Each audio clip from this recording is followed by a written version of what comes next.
The first thing the formation teaches you about sources is operational. How to identify them, how to approach them, how to develop the relationship through the specific stages that the assessment vocabulary calls cultivation, recruitment, and handling. The formation provides a framework for each stage, the behavioral signals that indicate access, the motivational structure that indicates exploitability, the specific techniques that move a person from unwitting contact to witting asset without the transition being visible to anyone except the two people it involves. The framework is technical. The framework is precise. The framework has been refined across decades of institutional practice, and it works. What the formation does not teach you is what the development of a source relationship costs the person doing the developing. This is not an oversight. The formation does not address it because the formation is not designed to address it. The formation is designed to produce someone who can develop sources effectively. The cost to the handler is not part of the operational calculus. The operational calculus measures asset productivity, access quality, reliability assessment, and security posture. It does not measure what the handler puts into the relationship in the register below the professional vocabulary. It does not measure what the handler cannot take back. London, in the autumn of 1991, was the city where I first understood this. Not because the formation failed. Because the formation succeeded, produced exactly the kind of handler it was designed to produce, with exactly the effectiveness it was designed to produce, and the success revealed a dimension of the cost that the success itself had concealed, while the success was still in process. The source's name was not something I will use in this account. I will call him the contact, which is what the operational file designated him before the formal cultivation stage began. The contact was 43 years old in the autumn of 1991. He was British Pakistani, a senior civil servant in a department whose specific function created access to the kind of institutional knowledge that the post-Cold War operational environment had identified as a new category of value. The Cold War's intelligence priorities had organized around the Soviet threat. The post-Cold War recalibration, the process that had begun at the Rhine Bank in Bonn on the morning after the wall fell, and had continued through the subsequent 2 years of operational reassignment, had produced a new set of priorities. The contact's access was relevant to several of them. I had been in London since January of 1991. The posting was the first of the post-Cold War period, the first operational environment that was explicitly calibrated for the new world rather than the old one. The first posting where the assessment vocabulary I had been building since the autumn of 1988 inches, Bonn was the primary vocabulary rather than a supplement to the Cold War framework that had organized everything before. The Gulf War had ended in February. The Soviet Union was in the process of becoming a different thing. The map had extended beyond its old borders, and the new territory was becoming legible, slowly, through the sustained observation and category construction that recalibration requires. London was the right city for the recalibration. Not because London was neutral, it was not, had never been, and the neutrality that Vienna offered was not something London had ever attempted or desired. London was the right city because London's intelligence culture was old enough and complex enough to have already developed partial calibrations for the post-Cold War world. The British intelligence services had been navigating imperial dissolution and post-imperial realignment since the 1950s, and the specific challenges of operating in a world where the adversary was not clearly defined were not new to them the way they were new to American institutions that had organized their entire post-war existence around the Soviet threat. I registered this and filed it on the first morning of the London posting, walking along the Thames at the embankment in January, cold. The Thames in January is not the Rhine. The Thames is older and wider and slower and carries a different quality of industrial history in its water the accumulated centuries of a port city, the specific smell of tidal river that is half saltwater and half the deposits of a metropolis built on both banks across 2 millennia. I stood at the embankment railing and watched the water move east toward the estuary, and noted the current speed approximately 1.2 meters per second at this section of the river, significantly slower than the Rhine at Bonn, and filed it. The formation's first requirement in any new environment: map the water. The bank held. The water was different water. The contact came to my attention in March of 1991 through a pattern that the Bonn recalibration had specifically equipped me to recognize. Not the behavioral baseline deviation that had flagged Victor Hale, that was the old pattern, the Cold War pattern, the pattern of someone inside a known structure behaving inconsistently with the structure's requirements. This was a different pattern.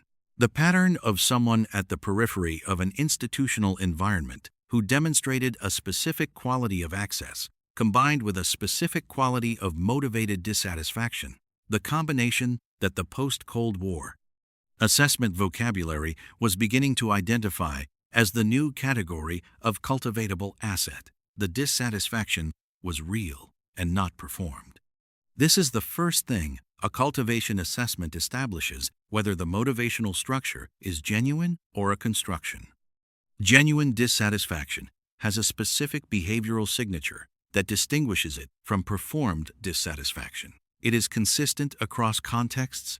It organizes itself around specific grievances rather than general complaints. And it demonstrates the specific quality of someone who has been carrying the dissatisfaction for long enough that it has become structural rather than reactive. The contact's dissatisfaction was structural. It had been building across 7 years of civil service work, in which his demonstrated competence had produced institutional results that his institutional standing had not reflected. The gap between what he had contributed and what he had been recognized for contributing was real, was accurately assessed by him, and was the specific kind of unresolved account that the cultivation framework identifies as productive motivational ground. I mapped this pattern across 6 weeks of observation. No contact during this period observation only, the specific phase of cultivation that the formation calls the assessment phase, the phase in which the handler builds the probability assessment for the decision to initiate cultivation. 6 weeks of behavioral observation through legitimate social and professional channels. The kind of observation that does not require covert access, but requires the sustained attention of someone trained to register behavioral patterns across extended intervals. At the end of 6 weeks, the probability assessment was clear. The contact was cultivatable. The access was real. The motivational structure was genuine and stable. The security posture indicated that approach was possible without triggering defensive responses that would terminate the cultivation opportunity. The assessment machinery had produced a clean verdict.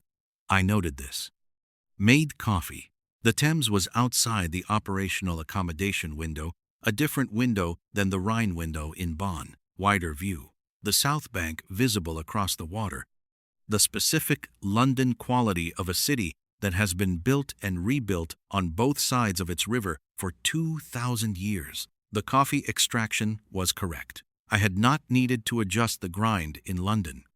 The kettle in the operational accommodation produced water at the correct temperature without modification. Small data point. Filed it. The cultivation began in April. Here is what the formation teaches about cultivation. You find the natural social contexts in which contact with the target is professionally appropriate, and you make yourself present in those contexts. You do not manufacture the contact. Manufacturing contact is visible as manufacture to anyone who is paying attention, and a person with a genuine dissatisfaction and a functioning intelligence is always paying some attention. You find the genuine contexts, the ones where your presence is explicable without reference to the target, and you are present in them, and the contact develops from the presence. The initial contact is casual, professionally appropriate, and does not yet ask anything. The asking comes later. after the relationship has developed sufficient density that the asking can be made in a register that the target will interpret as legitimate. This is the technical framework. The technical framework is accurate. I applied it correctly. The cultivation proceeded through the stages the framework describes at approximately the rate the framework predicts for a target with a contact-specific motivational and behavioral profile. What the framework does not describe is what happens to the handler in the process of applying it correctly. To cultivate a source is to build a relationship, not a fictional relationship. The relationship is real. The conversations are real conversations. The professional respect is real professional respect, not performed. The specific quality of attention that you bring to the relationship, the quality of actually listening, actually registering, actually remembering and returning to what was said in previous conversations, this quality is the formation's gift, but it is also what makes the relationship real. You cannot perform that quality of attention. You can only bring it. And bringing it means that the relationship that forms around it is genuine, even if the purpose of the relationship is operational. This is the cost the formation does not teach. When you cultivate a source correctly, when you apply the framework precisely, and the framework works, you build a real relationship with a real person who trusts you because you have been genuinely trustworthy within the biases. Relationship. The trust is real. The relationship is real. And the asymmetry at the center of it, that you know what the relationship is for, and the other person does not, that asymmetry does not eliminate the reality of what has been built. It exists alongside it, in the same space, without resolution. I had understood this intellectually before London. The formation produces a person who understands the operational vocabulary and the ethical dimensions it contains. Quote, all of the world. I had understood that the cultivation of a source involves an asymmetry. I had not understood until the contact what that asymmetry feels like from the inside of a relationship that is also genuinely real. The contact was a thoughtful man. This is a description, not a sentiment.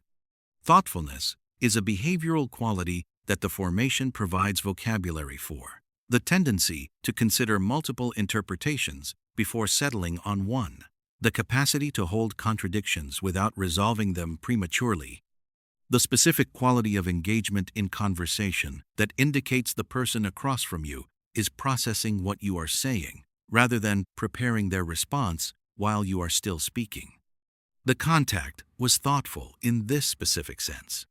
Our conversations were genuine intellectual engagements, not performed exchanges of professional information, but the kind of sustained dialogues that two people who find each other's thinking genuinely interesting produce. I found his thinking genuinely interesting. This was not cover. It was the specific kind of cost the formation does not address. The Thames in spring is a different river than the Thames in January. The same river, the same slow eastward current at approximately 1.2 meters per second, the same tidal quality, the same 2,000-year accumulation of history in its smell, but different in its light. Spring light on the Thames has a quality that the gray January light does not. It comes from a higher angle, catches the water's surface differently, produces a warmth in the brown water that the winter does not produce.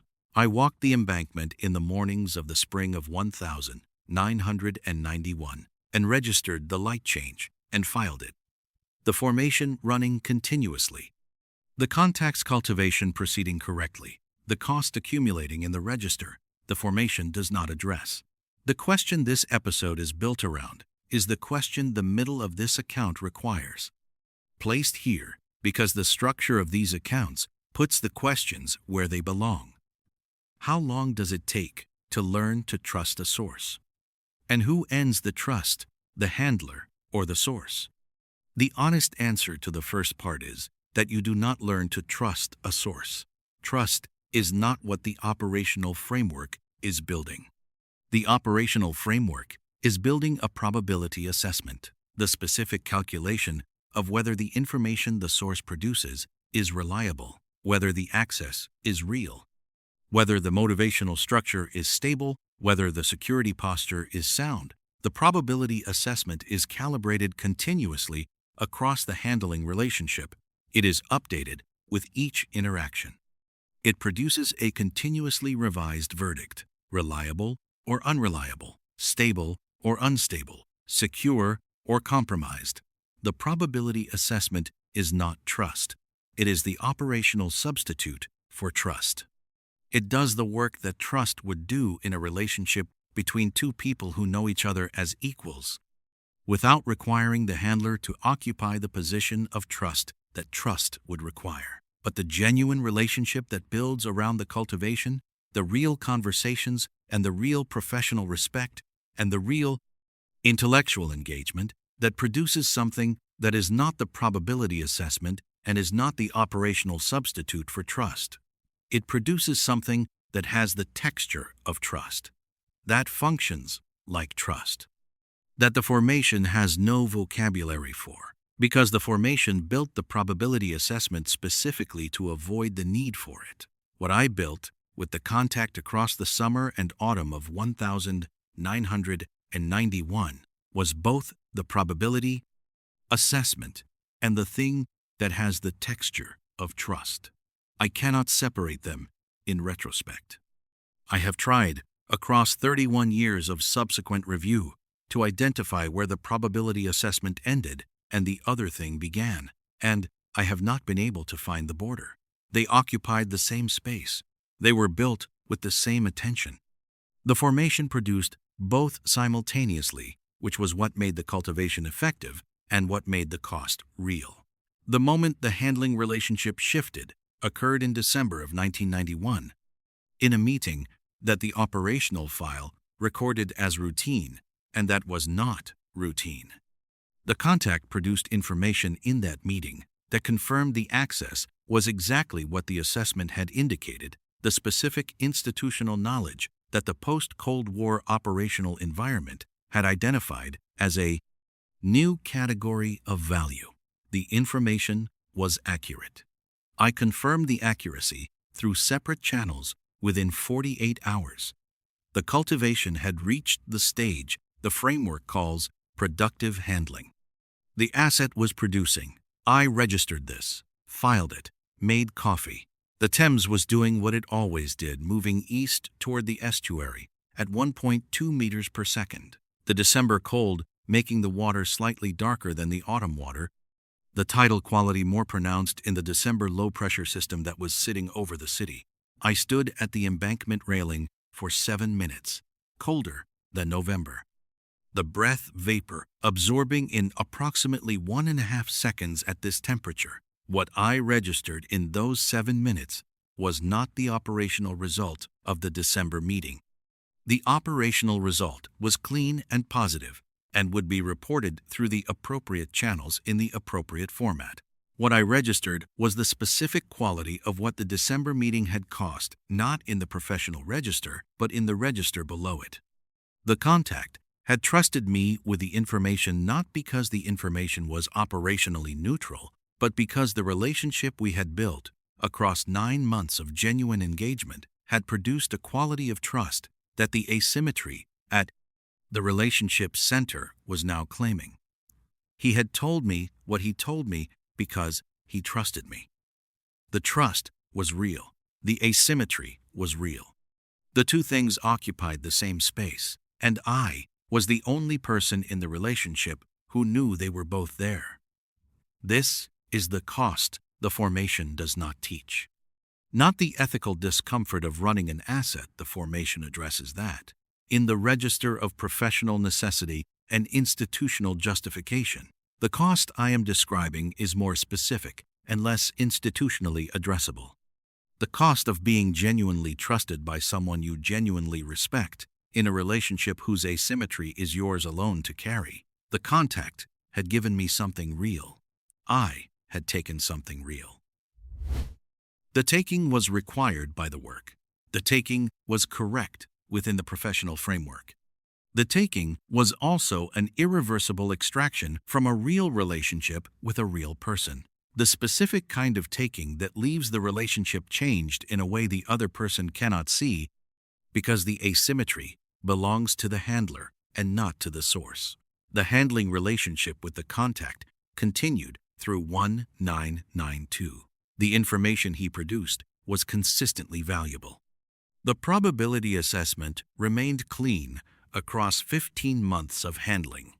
The relationship that had the texture of trust continued to develop alongside the probability assessment in the same space, without resolution. I continued to find his thinking genuinely interesting.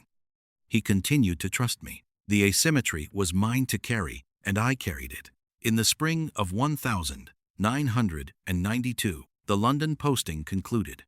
The specific operational requirements that had produced it had been addressed or transferred, and the institutional rotation that moves DIA officers between postings reached its scheduled interval. I prepared the handover documentation with the specific thoroughness the formation requires for ending an operational relationship, the comprehensive record that allows the next handler, if the asset is worth continuing, to pick up the handling where the previous handler left off without a break in the asset's confidence in the relationship. I prepared the documentation. I filed the probability assessment, which remained positive. I filed the handling notes, which were complete. I filed the operational history, which was accurate. I did not file what the 9 months of genuine intellectual engagement with a thoughtful man had cost. That does not exist in any file. It exists in the register below the professional vocabulary, which is where it has always existed, which is where it will remain. The handover meeting was the last time I saw the contact. The new handler was competent. I had assessed him before the handover, and the assessment was positive. The contact would not know the difference. The relationship would continue. The asset would continue producing. The probability assessment would continue to be calibrated.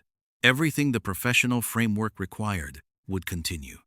What would not continue was what I had built with him that the framework had no name for. Not because it was ending the relationship would continue, handled by someone else, but because my portion of it was over, and my portion was the only portion I had ever had access to. And the ending of my portion was the ending of the thing that had cost what it had cost. I stood at the Thames for 12 minutes that evening, the longest I had stood at the river during the London posting. The water was doing what the Thames always does, moving east at 1.2 meters per second, the spring light on the brown water, the 2,000 years of the city in the smell, the bank holding, the water moving. What trust costs is not what you give, it is what you take. The taking is what stays. There is a specific thing I want to say about the recalibration that London completed. Not the operational recalibration, the post-Cold War assessment vocabulary that the Bonn posting had begun building and the London posting had substantially completed. The other recalibration, the one that the formation does not address because the formation is not designed to address it. Every operational environment had added something to the carrying structure. Pittsburgh had added the formation's raw material, the quality of attention that the formation formalized. West Point had added the vocabulary. Fort Huachuca had added the technical discipline.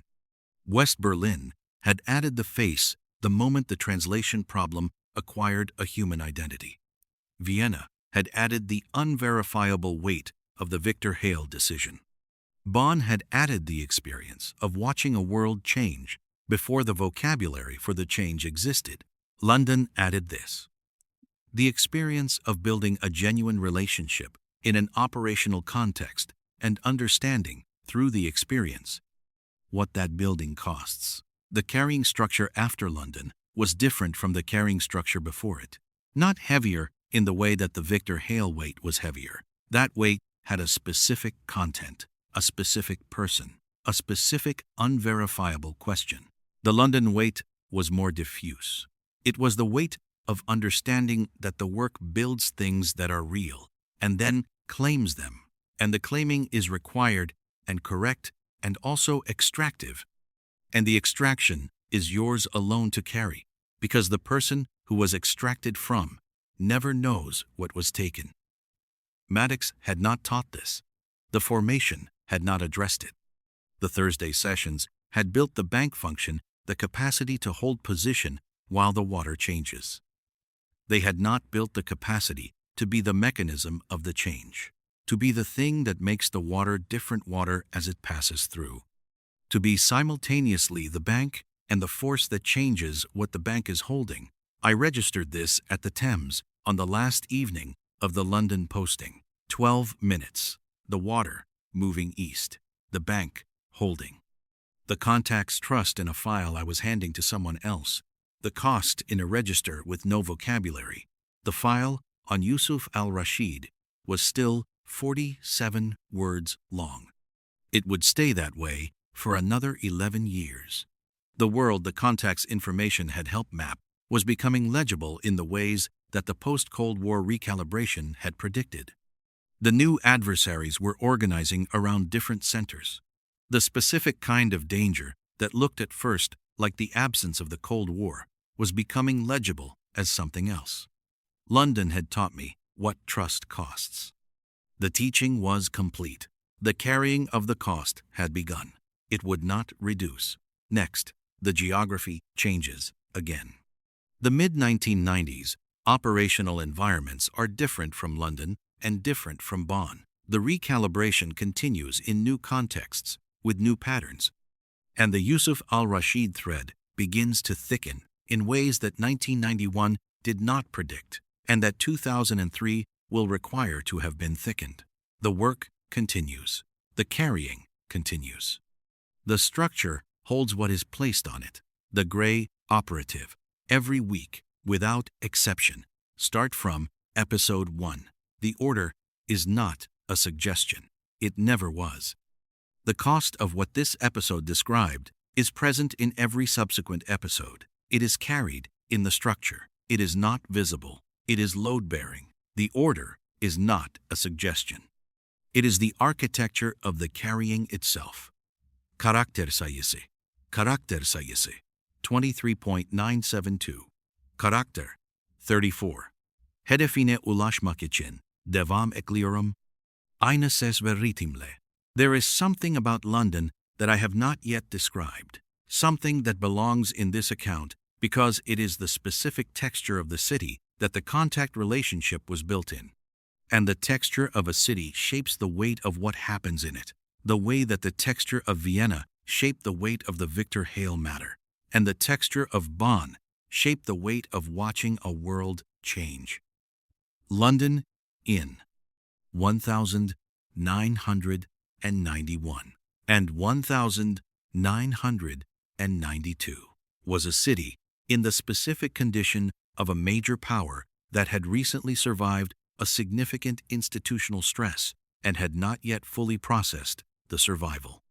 The Cold War had organized British intelligence culture around the Soviet threat the way it had organized American intelligence culture, but with a specific additional dimension that the British history of penetration and counter-penetration had added the Cambridge Five. The specific damage that Kim Philby and the others had done to the institutional trust architecture, the decades of internal uncertainty about who could be trusted within the service itself. The British intelligence services in 1991 were institutions that had been living with the specific weight of internal compromise for 40 years and had developed, through that living, a particular quality of operational resilience that was also a particular quality of institutional wariness. They trusted their methods more than they trusted each other. The methods were excellent. The wariness was understandable. The combination produced an operational culture that was different from the DIA's culture in ways that the London posting was continuously illuminating. I noted this, filed it. The Thames continued east. The contact continued to be thoughtful. The specific illumination that London's intelligence culture provided was about the institutional architecture of trust. The British services had been forced by the experience of the Cambridge penetrations to build an institutional culture that could function with a diminished capacity for interpersonal trust, that could maintain operational effectiveness, even when the assumption of trustworthiness within the institution itself could not be made. They had built this culture through the specific mechanism of methodological discipline, the separation of operational functions, the compartmentalization of information, the specific documentation practices that allowed institutional accountability without requiring institutional trust. The methods were the architecture. The architecture was what held when the trust failed.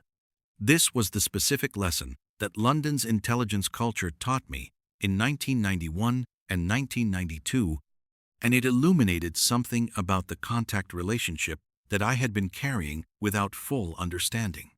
The asymmetry at the center of the cultivation relationship, the asymmetry that was mine alone to carry, was not a failure of the institutional architecture. It was a feature of it. The institutional architecture of source handling was built specifically to separate the personal from the operational, to create a structure in which the operational could function regardless of the personal, to prevent the cost that the personal relationship produces from contaminating the operational judgment that the professional relationship requires. The architecture worked. My operational judgment was not contaminated by the cost. The probability assessment remained clean. The handling was effective. The information was valuable. The institutional architecture did exactly what it was designed to do. What the institutional architecture could not do, what it was not designed to do, was distribute the cost. The cost was not a contamination of the operational. The cost was a weight in the register below the operational. And weight in that register is the handler's alone. The architecture distributes the operational load. It does not distribute the personal weight. That distribution was never part of the design. I understood this, standing at the Thames in the evenings of the winter of 1992, watching the tidal river move east with its 1.2 meters per second current, carrying the 2,000 years of the city's accumulated presence toward the estuary. The institution had built what it could build.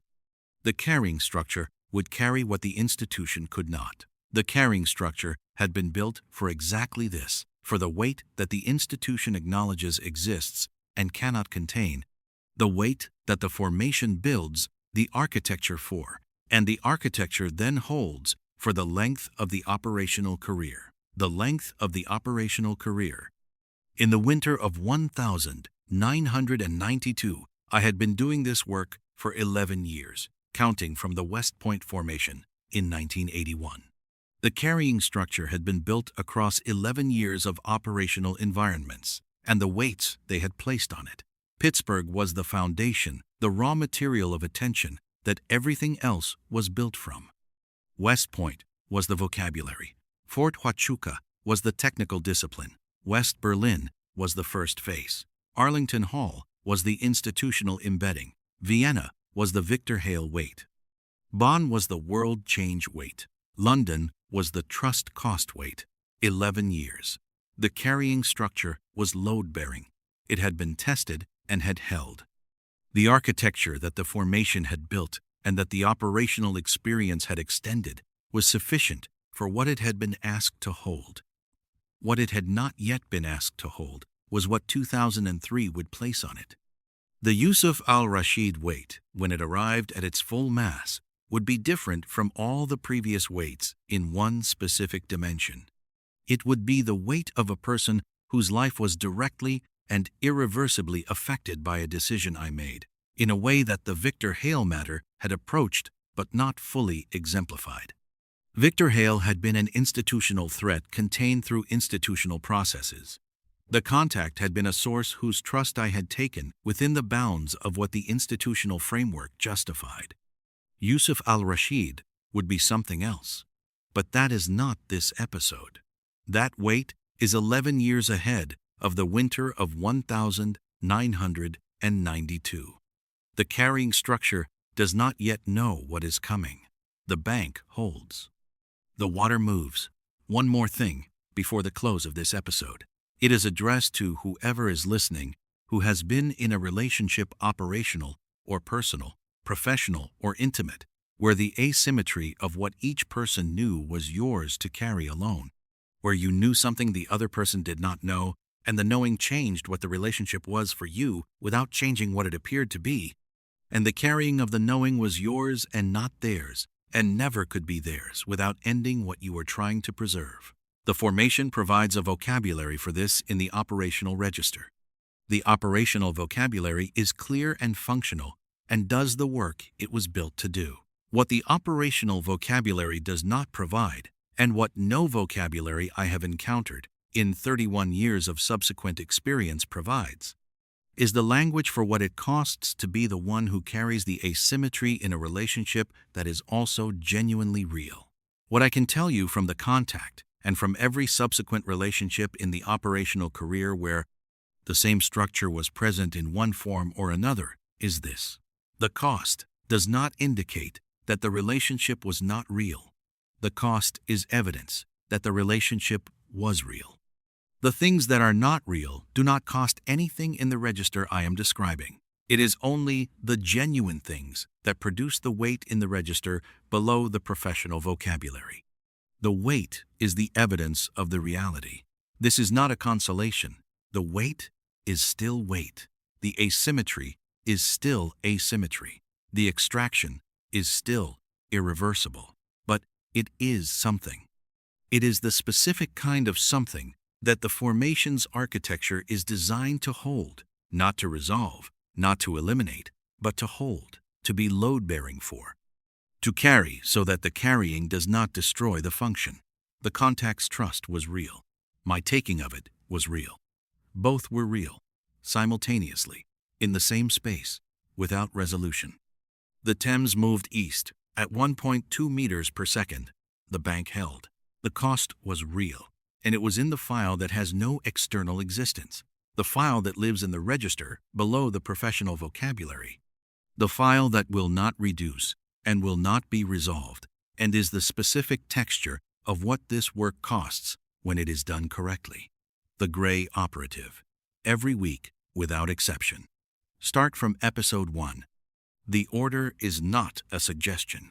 It never was. And if you have been here across the 8 episodes of this first period, from Pittsburgh 1961 through West Point and the desert and Berlin and Vienna and Bonn and now London, then you understand that the architecture I have been describing is not abstract. It is the specific structure that holds the specific weights that the specific work produces. The weights are real. The structure holds. The carrying is the work. The work continues. The order is the architecture. The architecture is the account. The account is what remains when the operational career is over, and the classified files are sealed, and the institutional record belongs to the institution, and only the register below the professional vocabulary belongs to the person who spent 31 years building what it takes to carry what the work produces. The gray operative, every week, without exception.